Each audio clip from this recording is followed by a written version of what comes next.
Okay, students. So as I was telling you that we were doing a comparison between the alcohol and phenol, right?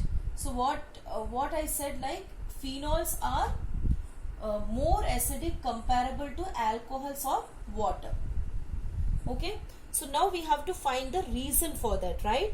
So the reason is on page number 336, this last para. Okay.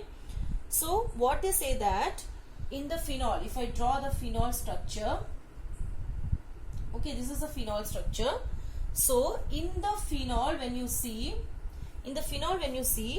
due to higher electronegativity of sp2 hybridized carbon, I told you that previous video that hydroxyl ion is attached to the sp2 hybridized, the carbon to which the OH group is attached is what? sp2 hybridized. Okay, and we all know that sp hybridization is more electronegative than sp2. sp2 is more electronegative than sp3. Okay, this you keep it in the mind. sp2 sp3 hybridization, if you want to compare the electronegativity, then sp is the most electronegative, okay, and sp3 is the least electronegative. So now this is sp2, it means it is higher electronegative, right? So what will happen, due to the higher electronegative of this sp2 hybridized carbon to which the OH group is attached, what happened, the electron density decreases on oxygen. So what will happen, so see, this is high electronegative, sp2 is high electronegative. What do you mean by electronegativity? That it is receiving or it is withdrawing the electron, okay, negativity. So sp2 hybridized carbon is highly electronegative, which means that it is withdrawing the electrons. So when it withdraws the electrons from the oxygen, so anyhow it is going to withdraw the electrons from what? From the oxygen, because oxygen only is having the lone pair. That's why when we draw the resonance structure, we are starting like this. What I said in the resonating structure, these lone pairs are given to the carbon, sp2 hybridized carbon. Why? Because sp2 hybridized carbon is highly electronegative. Okay. So when the oxygen is given to the sp2 hybridized carbon, what will happen? The electrodensity on the oxygen decreases. Okay. And you know that I told you in the previous one what? When electron density decreases, the polarity will what? The polarity will increase. And when polarity increases, what will happen? Acidity also increases. That's why phenols are more acidic than alcohols and water. Did you understand? So why phenols are more acidic than alcohols and water? Because in phenol, the hydroxyl group is attached to sp2 hybridized carbon atom, which is very, very electronegative.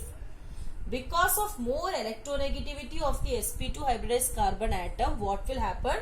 The oxygen will have decreased electron density, or you can say the electron density on the oxygen decreases. When the electron density decreases, naturally the polarity increases. The polarity of the OH bond increases, and then what will happen? When polarity increases, the H plus, the proton, can be easily withdrawn, and thus acidity increases. Okay, so that is one point. The next point, they are doing a comparison between alkoxide and phenoxide. Okay, this was about the alcohol and phenol. The next one is the comparison between the alkoxide and phenoxide. Hope you know what is alkoxide and phenoxide, right? How can you write alkoxide? This is alkoxide. Okay, 1, 2, 3, 4, 5, 6. Okay, this is alkoxide where alkyl group is attached to O. Okay, what is phenoxide? This is phenoxide. Okay, so here you have, yeah, this is phenoxide, right? So now they are doing a comparison between alkoxide and phenoxide. Okay, so they are doing a comparison not on the acidity but actually the stability. They are talking about the stability. They are talking that which one among these two are more stable. Okay, that's why they have written in the book, you see, from the last, the third line. Now let us examine the stabilities of alkoxide and phenoxide. In alkoxide ion, the negative charge is localized on oxygen. Okay, so what they say that in alkoxide, the negative charge is localized. Localized means fixed on oxygen. Why? Because you know that there are no resonance structures formed with alkoxide. We are only making the resonating structure with the phenol, right? So here you can see in alkoxide only one structure. So we can say that the negative charge in case of the alkoxide, they are localized. Localized means what? It is fixed in the oxygen. Okay. But on the other hand, okay, while in phenoxide, I am reading the statements from your book only. Okay. While in phenoxide ion, the charge is delocalized. We have seen the phenoxide resonance structure. What we were doing, the oxygen we were keep on, the negative charge we were keep on shifting. Okay. So here in alkoxide, the negative charge is fixed. It is localized. But in phenoxide, what is happening? The negative charge is delocalized among the 5 resonating structure of the phenols. Okay. Which is given on again on page number 337. On the top you see they are showing how negative charges are delocalized from Roman letter 1 to 5. Okay. So what they say that the delocalization actually make the phenoxide more stable.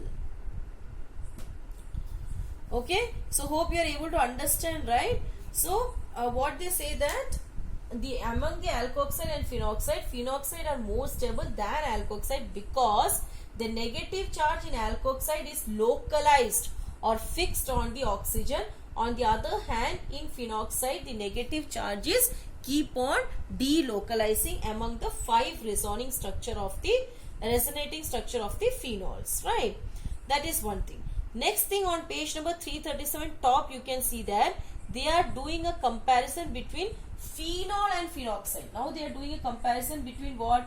Phenol and phenoxide.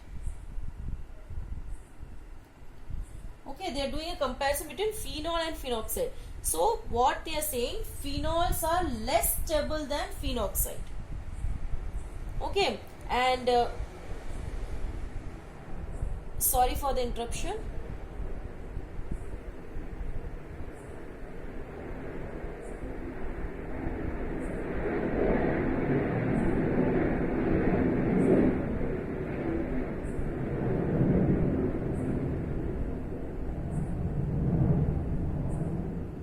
Yeah, students. So when they compare between the phenol and phenoxide, they say that phenols are less stable than phenoxide because in phenol, even though I'll read that 3 lines on page number 337, the first 3 lines, although there is also charge delocalization in phenols, its resonating structures have charge separation. Actually in phenol also you have delocalization like phenoxide. But what happens in the phenol, when delocalization happens, there comes a charge separation. Okay, the charge will separate in this. So because of this, what will happen? The phenol molecules are considered to be less stable than the phenoxide. Okay, so you can see this is also reasoning question, this is also reasoning question. So all the reasoning questions, the reasons you must be knowing. Okay, this is over. Now the next you see, the next also is a very important point. What they are saying, they are talking something about the substituted phenols. Okay, substituted phenols. So what do you mean by substituted phenols? One of its carbon will be substituted. For example, like there are many given in the on page number 337 in the box. Okay, so you can see first one, nitrophenol. Okay, nitrophenol. So what is nitrophenol? It is C6H4, then as usual OH. This is phenol. Okay, and one more carbon is substituted with what?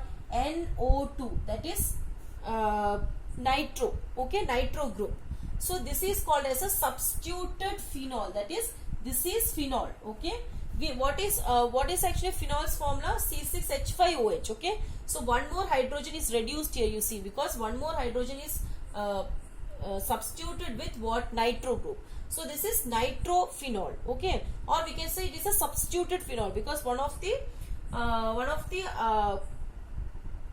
group is actually substituted here. Okay, so now we are going to talk something about the substituted phenol. So what they say that if the substituted group is an electron withdrawing group, okay, electron withdrawing group, like this, the nitro group. Now in this example, in the nitrophenol, you can see nitro group is attached with the phenol. Okay, and this nitro group is an electron withdrawing group. So if you use a electron withdrawing group as a substituted one, okay, so it will increase the acidity of the phenol, increase the acidity.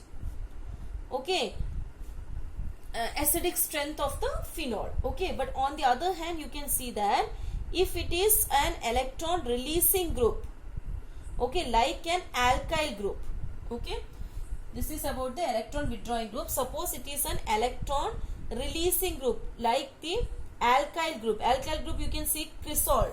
The cresol is also there. Okay, cresol. If you see cresol, the formula is CH3 group is attached. Here it is nitro group, right? Here an alkyl group is attached. That's why they are saying that all the alkyl groups are actually electron releasing groups. Okay, CH3, C6H4, OH. This is cresol. So this alkyl group is an electron releasing group. It will release the electron. So this will decrease the acidity. Okay, let me conclude for you.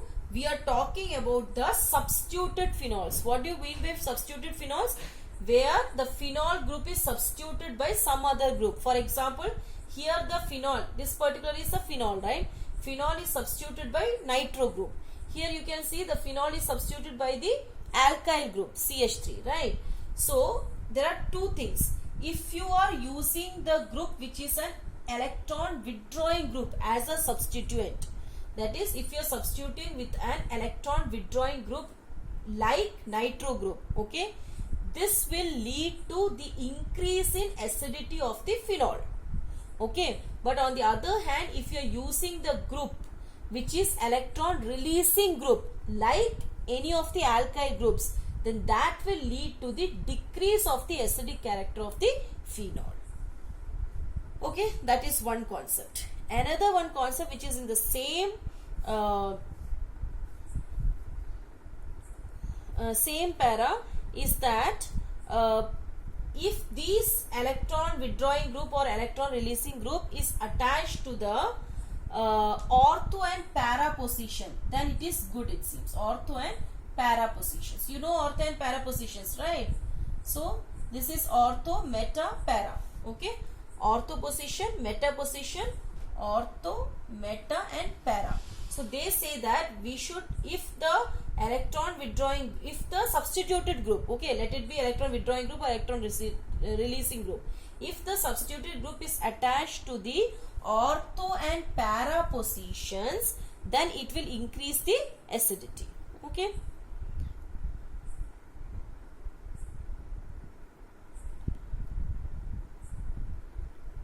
Okay, that is one thing. That's all for the for that particular para. Okay, so so we were talking about the substituted phenols in terms of electron withdrawing group and electron releasing group. If you are using an electron withdrawing group as a substituted one, then it will increase the acidity. If you are using an electron releasing group as the substituent, then it will decrease acidity. And whenever you substitute a group, if it is going and attaching to the ortho and para positions, it will naturally increase the acidic characters. Okay, so that was all about the cleavage of the oxygen hydrogen bond, that is OH bond, the oxygen hydrogen. Okay, under that you have one more topic, esterification. that we have already learned in 10th standard. Okay, esterification or saponification. So that goes as a homework you have to do on your own, right? So next we will be starting with the B part of this, where we will be seeing the cleavage of the carbon and oxygen bond, right? Till then, thank you students.